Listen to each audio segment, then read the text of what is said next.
This is the place. They say people come from far, far, far away to find their dreams, chasing down these meteors and comets called dreams in the sky of life. There's certain hot spots. Yo, what's good, everybody? It's your boy ssjk-dots, the first Black Super Saiyan who around Spam, I'm back here with another video. I want to do a video right here for you guys because, you know, I wanted to talk about it. Ain't gonna be nothing serious. I ain't finna be mean and say some rude shit and hurt nobody's feelings and stuff. I ain't finna do none of that. I just want to talk real quick. First things first, what you need to do is hit the subscribe prompt here. And then what you want to make sure to do is hit that bell. Make sure it all, so you get all my notifications of all my videos. Please make sure you do that. I'll catch you guys later. Deuces. Alright. Mind you guys, my knowledge of this character is very limited. US agent, but he's not US agent in this show. He's Captain America, John Walker so far. I mean, he's probably John Walker in the comics too. People say supposedly he's a douchebag, he's an asshole, he's a mean guy, he's a prick. And I was like, oh shit. Alright, now I can kind of see how this was gonna go when we saw episode 1. And I was like, oh, he's gonna be an asshole from jump. He might be, I don't know, fucking racist or some shit. I don't fucking know. He's gonna be some asshole. And sadly, a lot of people is wrong so far. We're in episode 2. He probably may change, but so far the dude been pretty respectable, man. I'm gonna keep the buck. He was very nervous about trying to give his speech of how he was gonna do the interview because he was very nervous. He knew he was taking up a huge responsibility. He wasn't bragging, gloating. He was genuinely. I was like, man, this dude genuinely wants to be Captain America. He trying to humble himself. He ain't acting cocky. He's being respectable, and I fucks with it. His friend Battlestar, that name is so fucking trash. Battlestar came in there and, you know, gave him some props. I mean, gave him some tips and stuff on how he can do his speech and everything. And then, you know, he was like, yo, man, just go do your thing. Just go do your thing. You got some shoes to fill. And he told him that shield means something. And that shield does mean something. That's Steve Rogers' legacy on this planet. So, John Walker gave his speech. Now, I had some issue with some things he said, like, you know, Steve feels like a brother to me. I'm like, nigga, you ain't never met Steve. Cut that shit out. But everything else, I was cool with what he was saying. When we get to the first sequence, when we finally see him in action, he comes and helps Falcon and Bucky. I'm not saying he did any better than them in combat. They all got their asses whooped. Bucky was lacking for sure. I like Bucky in this episode, but oh my gosh, he was lacking. What happened to Bucky's combat skills? Dude, you was the Winter Soldier. You was a U.S. soldier. What happened to your combat skills? You let these kids like surpass you in combat? You should have been like bodying them. He let these, and I get it, they're super soldiers and stuff, but you're a super soldier too. But you have skill over these rebellious kids and stuff. Come on, Bucky. They really downplayed Bucky's combat skill in that truck sequence. Falcon over like, that little girl kicked your ass. I'm over like, Falcon, shut your ass up, Bird Boy. Shut the fuck up. Bird Boy nigga, shut up. You ain't got no powers anyways, weak ass nigga. But Ghost over there. But yeah, they downplayed Bucky's combat skills heavily. Bucky should have been in there fading like Cap, bro. Because the last time I checked in Winter Soldier, who won that fight? In the Winter Soldier, who won that second fight between Cap and Bucky? That was Bucky. Bucky won that fight, beat the shit out of Cap. Cap was trying to use the power of friendship to win, which is noble. But I'm like, Cap, you gotta throw hands. But back to John Walker. John Walker came in, tried to help him out and stuff. He did as best he can. They almost had some kind of chemistry, all four of them. And a noble thing he did for his friend, you know, he sacrificed that shield. He did some Captain America stuff, bro. He threw that shield. He saw his friend Battlestar was about to fall on the road, and he threw that shield, caught his friend.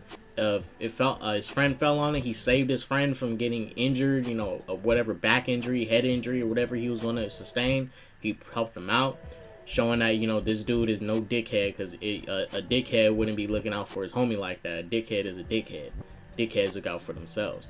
He's no dickhead so far. He's really, you know, I'm not saying he's no noble dude that you need to look up to. I'm not saying you need to like this guy. What I'm saying is he's just misunderstood. He really, you know, tried to protect his homie like that.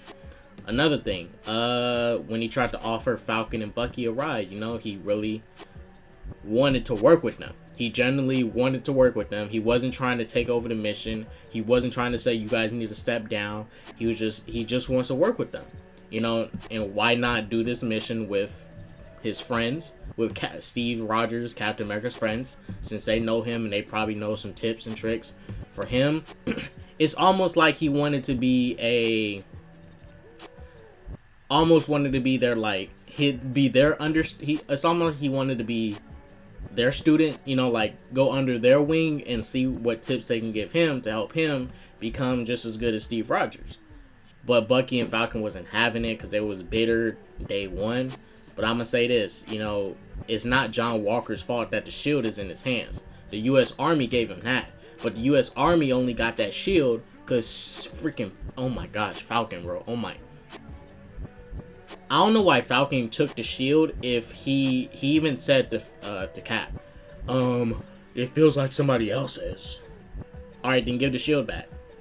Steve would just give it to somebody else or take it back.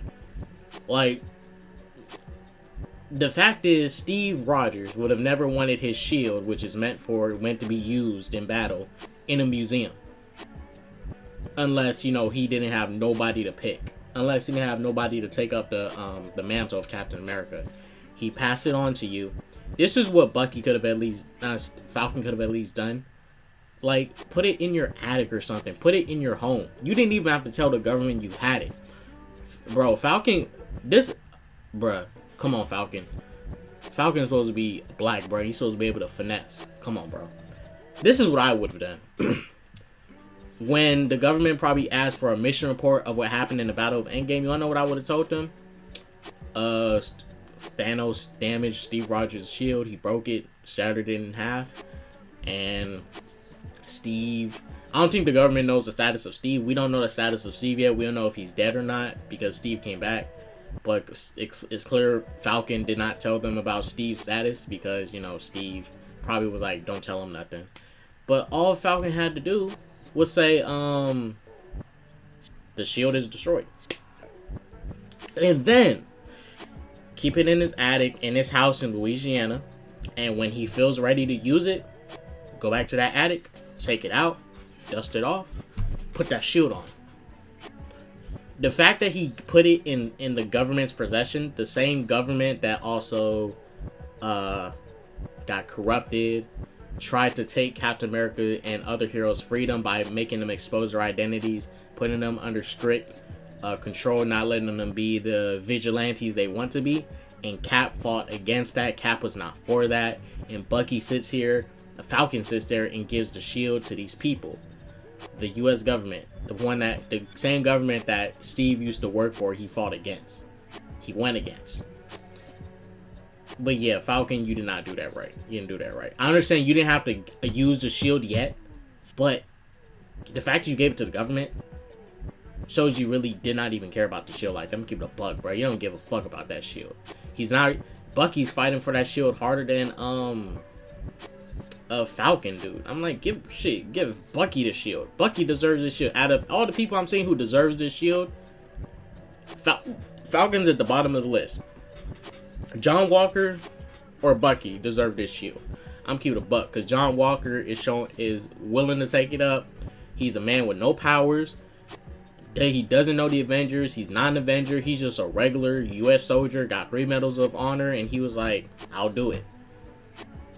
Regular ass dude, has no connection to Cap, nothing. He just, all right, I'm a soldier, and I'm gonna do what I gotta do. You guys, I'm not trying to make you like him. I'm just saying he's misunderstood. Another thing, John Walker also hooked up Bucky. As we've seen in episode 1, Bucky clearly does not want to go to therapy. He clearly doesn't like it. He's pretty annoyed by it, right? John Walker pulled a G move. He said, "Hey, get this man out of therapy and shit. He don't need that shit. He good. Because he wanted to get him out of it so he can, you know, work with them. He generally wants to work with them. He does not want to do it alone. This is the thing. If he was such a douchebag, a prick, he would have done this all alone. He would have said from jump, Bucky, Falcon, y'all need to stand down and stay out of my way. Nah, he's willing to work with them. This dude, John Walker, is generally willing to work with them. And, you know, I don't really think he's the asshole people is making him out to be. I don't think he's this prick. A lot of people say eventually he's going to become a bad guy. But it's like, you're going to make him a bad guy in 6 episodes? Nah. He has no reason to go evil. Now, do I think he may become bitter towards Falcon? And if Falcon willingly by force takes the shield back, then yeah. I mean, that's if he's going to be butthurt about taking the shield that he's only going to have for like a couple of days. Because this show only lasts for like a couple of days. He's not going to have the shield for that long. As it's obvious, we know it's either Bucky or Falcon is going to get the shield at the end of the day. Either one of them is going to get it. But we know who the shield is going to. But as far as it goes to John Walker, I don't think this dude's no prick, no a-hole. I mean, I actually like him. And a lot of people say, you know, and look, I'm not saying people have to like him. What I'm saying is some people that I seen did not like that comment he made about, you know, to Bucky and Falcon, then stay out of my way. Hey, he had the right to say that because 3 times in this episode, Bucky and Falcon disrespected him. You guys really expect this man to bow down, be a punk, and let them keep punking him like that and disrespecting him? He was like, nah, freak this. Freak y'all. Stay out of my way. He extended his kindness 3 times in this episode. He even showed that he's willing to sacrifice even the shield to save his friend to go and try and fight those super soldiers again with no shield, and he's only a human. So, you know, I'm not saying he has to be Captain America. I'm not saying he is better than Falcon. Well, he's honoring that shield so far better than Falcon. I'm gonna keep it a buck. He's honoring that shield better than Falcon. But yeah, so far I've been very off-put by Falcon in the show. Like, I like the showing Falcon struggle and stuff, but the thing with the shield, I'm like, bro, why'd you give it to the government? This is the same government that was corrupted by Hydra and shit. Oh my gosh, bro. Why'd you give it to him? Come on, bro. What you doing? Jeez. But yeah, John Walker, you guys, so far he's cool to me. Even though he got that big ass head and look like a dude from Up. Damn, that big ass head, bro. But yeah, so far he's pretty cool to me, man. He's pretty cool. But I just wanted to do this video quick. I wanted to get my thoughts and opinions out there and talk about this whole situation with John Walker. I don't think he's the asshole people making him out to be. I think he's a genuine dude just trying to, you know, be his own Captain America. Not Steve, but he's trying to be his own. But yeah, if you guys like this video, go ahead, like, comment, subscribe. If you want more videos like this about my opinions on shit, then go ahead and yo, wait a minute, I gotta let y'all know. I want to let y'all know how to become a member of the channel. First things first that y'all need to do, you're gonna go to my homepage, which is here. You'll type in ssjk-dots, spelled just like moi, and then you're gonna hit join. Once you hit join, you can hit any of these tiers and you can join them. Support this channel. What you get with these exclusive tiers is you're going to get members only requests and reactions and reviews, and they'll be requested from members. So stuff that I usually don't cover, you guys can request for me to cover, and I'll cover it on my channel for you guys since you guys are members of this channel. Let's continue it. Hit that subscribe button. Also, join the channel too. If you join the channel, you know, I can do requests, specific requests you want me to do, reviews of movies and stuff. Go check out my Godzilla vs. Kong review, because that shit was epic. But I gotta head out. Hope you guys have a very good day. Go to that peace, love, positivity, and all that jazz, and don't do drugs, and deuces.